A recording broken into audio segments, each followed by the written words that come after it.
Pak, lagi ngapain? Mandiin macan. Yang dimiram pakai di tangannya. Pak, menurut kamu tipe istri yang paling penting kayak gimana sih? Jujur.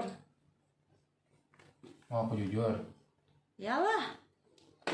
Menurut aku, tipe istri yang penting itu ada 4. Punya istri yang soleha, penting. Punya istri yang berpendidikan tinggi, penting.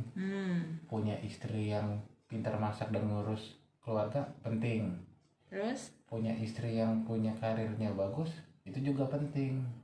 Tapi ada satu yang paling penting. Apaan tuh? Gimana caranya? Keempat-empatnya akur. Kampret.